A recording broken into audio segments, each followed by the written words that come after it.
Well, it is on to the next project here. So I'm going to be working on the backhoe attachment on my tractor. Now this is, as you can see, it says Amerequip 80A, but this is really basically just a John Deere 7 backhoe attachment. Uses all the same cylinders, seal kits, the seat's the same. It looks a little bit different, but if you look at them closely, they look pretty similar. So I got this tractor and the backhoe and all the other attachments for free with the house when I bought it. I had that part of the negotiations. But the previous owner did not take care of his equipment.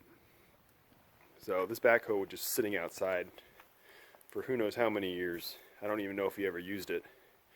So it took a beating, I guess. I mean, the bucket, like that looks in good condition just because it's never been used. But, you know, this seat's been sitting out for forever.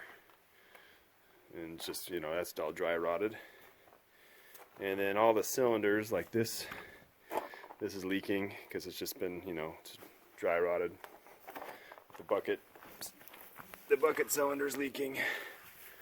I don't know if the boom cylinder's leaking. I can't really see it.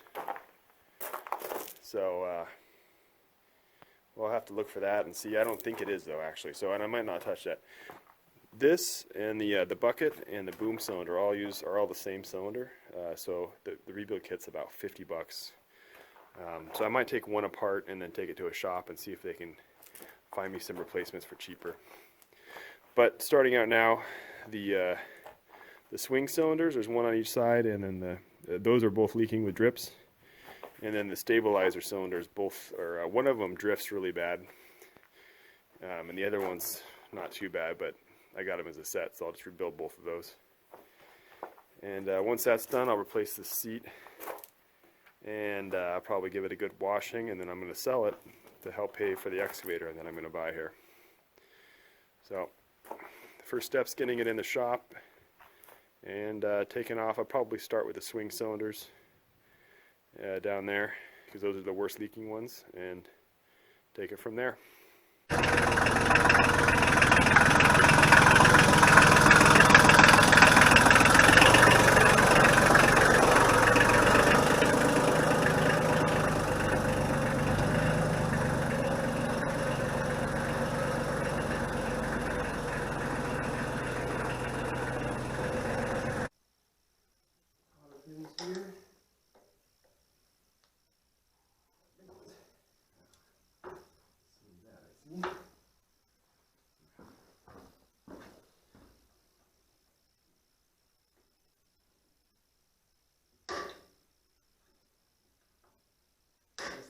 Leaking is that it's frozen.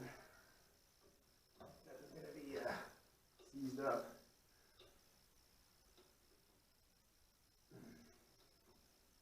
So I've only used this thing 3 times. Last time was to bury the neighbor's horse, and it was leaking like crazy then. On this bottom cylinder, so I'll do this one first here.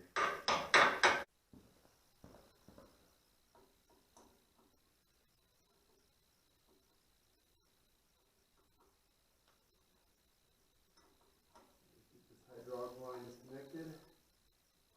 See if it doesn't make too much of a mess. How did we get the container to hold it though? Just so we can come out.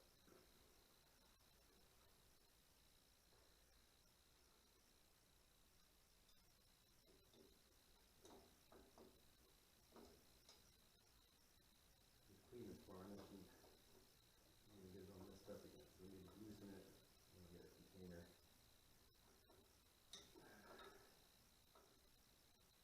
Thing is so covered in grease.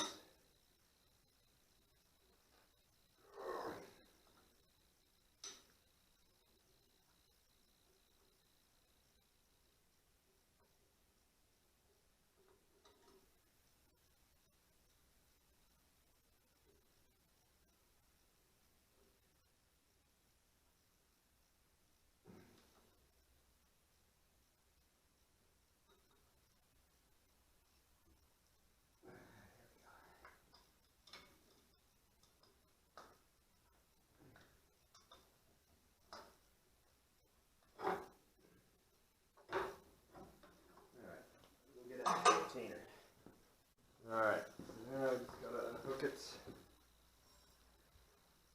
down below, and I think this swings, doesn't it? Yeah.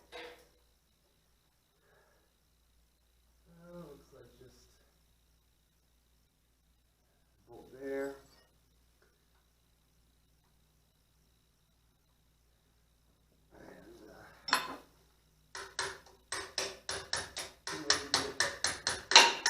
Impact wrench out, so that's what we're left with.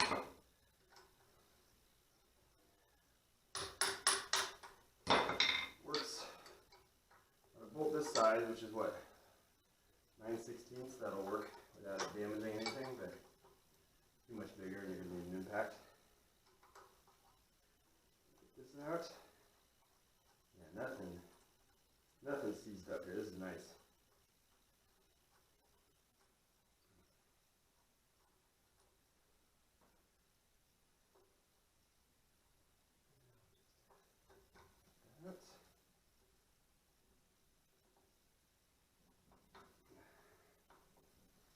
You know, they make it too easy to take these out sometimes. And all you gotta do now is this, right?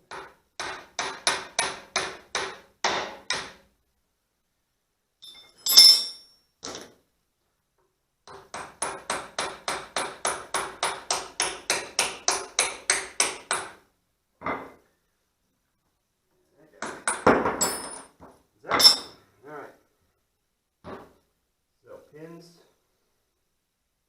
Where's that pin? And where did there?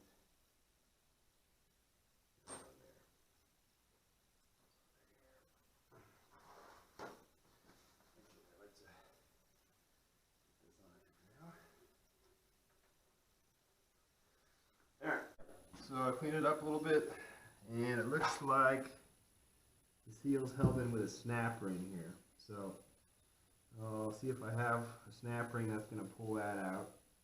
And this is, you know, it's pretty loose in here, so that's probably why it was leaking. I don't think a cylinder should move this easily. I'm putting about 1 pound of force, and it's just, look at that. Yeah. All right, well, let's start taking it apart here. I got the snap ring out, but this this ring here that the snap ring holds on ain't coming out. It's probably a little bit seized, so I don't really want to beat on it. So I'll hit it with some PV Blaster here and let it soak overnight, and then try to get it again in the morning.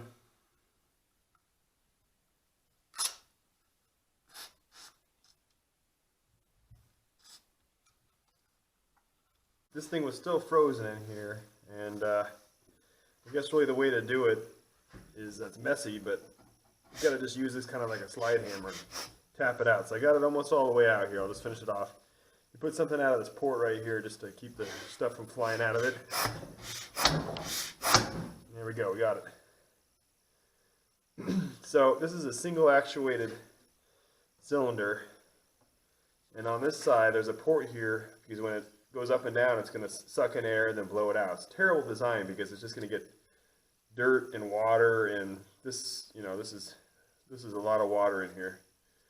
All right, well, I cleaned up the cylinder and I think it's kind of a lost cause. Let's see if I can show it to you. So I don't know if you can see in here. Hold on a sec. It is just a complete pitted mess.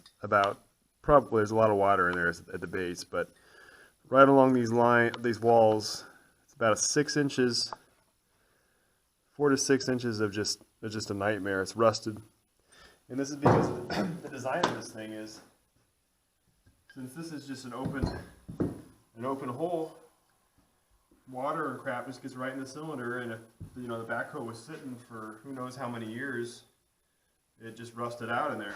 It's a terrible design. So I'm gonna see if I can get a replacement cylinder. I'm guessing probably not.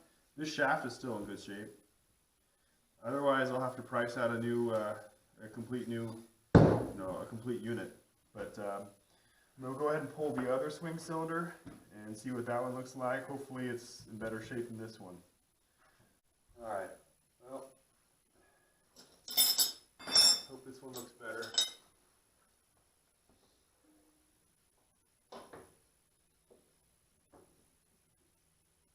I'm really wondering why the design is like this.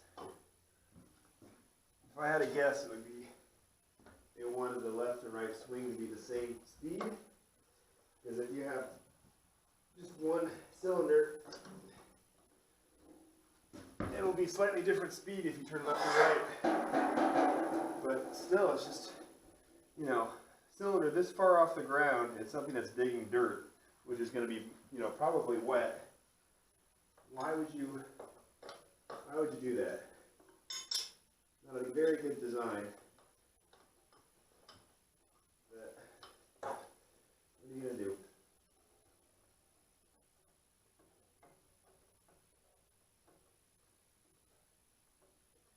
Taking off the hydraulic line right now.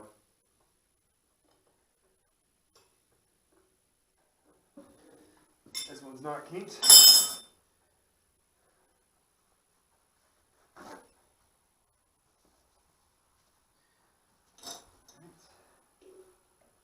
By the way, these pins have never been greased, I can tell. I mean, they're not locked up, but they're dry.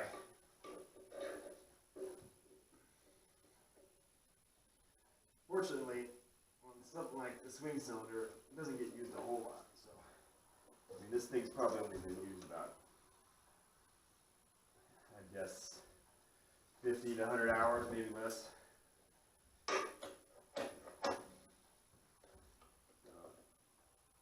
The pins are fine and the bushings are all okay.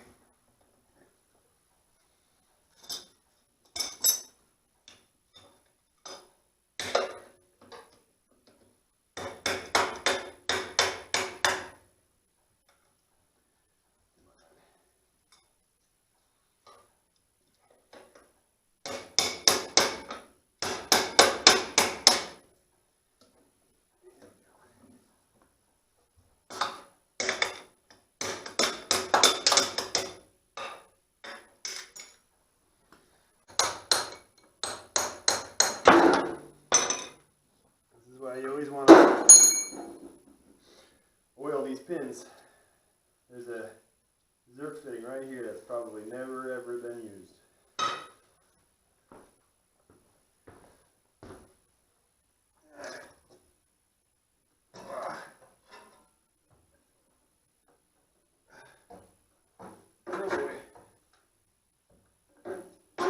Probably shouldn't be leaking out the front like that. Not a good sign. Not a good sign. Water coming out. Man. That's a shame. Alright. Almost got it.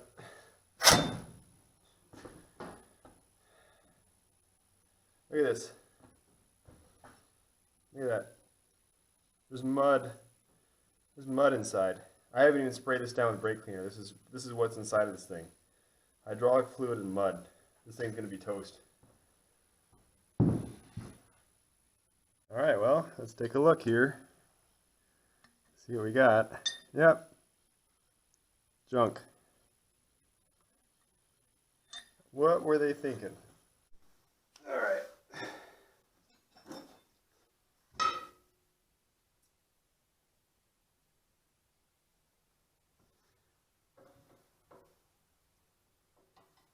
Fortunately, even though this company doesn't make these anymore, they have a fitment guide which matches up to the appropriate John Deere part number. Because, as I was saying earlier, the John Deere 7 backhoe is basically identical to this. It's hydraulically identical. It's got some different, slightly different, metal components on it. But the company that makes this, which is Amerequip, they just basically, I don't know if they just took the design, I don't really know how it works. But anyway, at least I can source all the crap for it. So once I take these off, this tractor's stuck in here until I fix it. So the swing cylinders, they're locked, so I can drive around with it and be fine. But now I'm kind of stuck. Hopefully these are good. Otherwise, this tractor's going to be in this barn for a while. Alright, cylinders out.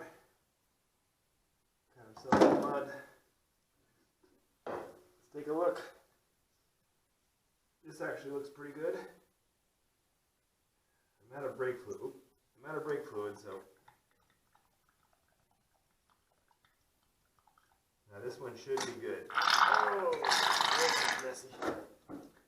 Oh, that's nice. Empty this out. Alright, well I got both of the stabilizer cylinders pulled. I'm out of brake fluid though, so I'll have to get some at the store so I can clean these things out. I found something interesting on the tractor, or on the backhoe. I don't know how hard it is to tell, but basically this foot is twisted a fair amount. That's pretty significant. I mean, it's supposed to be angled, it's supposed to be angling out from the tractor to stabilize, but the whole entire foot is twisted. Where on the other side, let me see if I can bring the light over.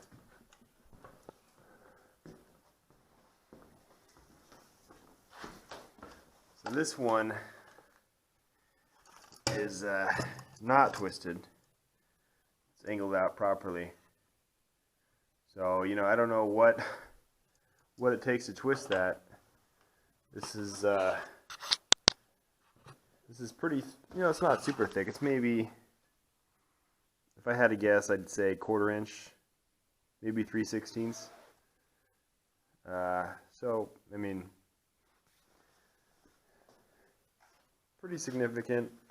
You know, this tractor is only 25 horsepower, not super powerful. You can't even really lift up the back too well with a bucket, so it's interesting to see that.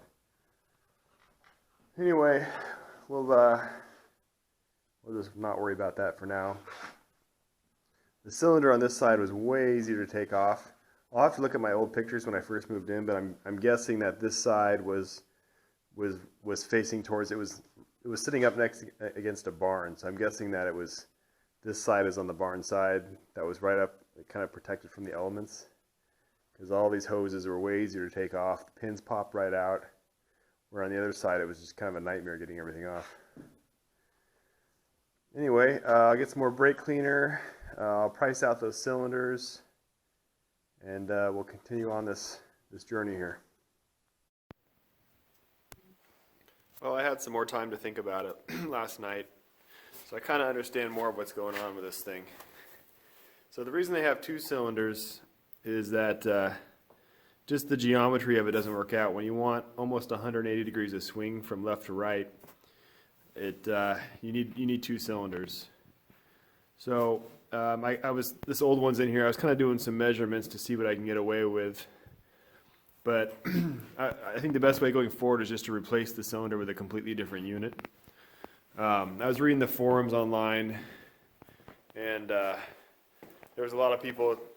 I think John Deere wants $300 or $400 for a new one for each, or you can take it to a hydraulic shop and they can maybe make you up a new one for a couple $100. But I was looking online here.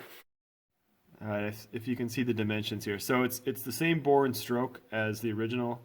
It's about 3/4 of an inch longer when it's fully compressed, which is fine. I measured that there's plenty of slack in that, and then it's got 2 grease fittings. It's dual acting instead of single. I'll talk about that in a second. It looks like I'm going to have to modify those slightly. So this right here is 2.75 inches. Wide, and it's 2.5 on the tractor, and then this one here is 2.25 and it's 1.5 on the tractor. So I'm going to have to kind of grind these down to get them to fit, but that's the only mod I'm going to need. Now, as far as it being dual acting versus single, I kind of have a really scientific diagram here. So here's the two cylinders. So I'm just going to plug it in like the normal single one.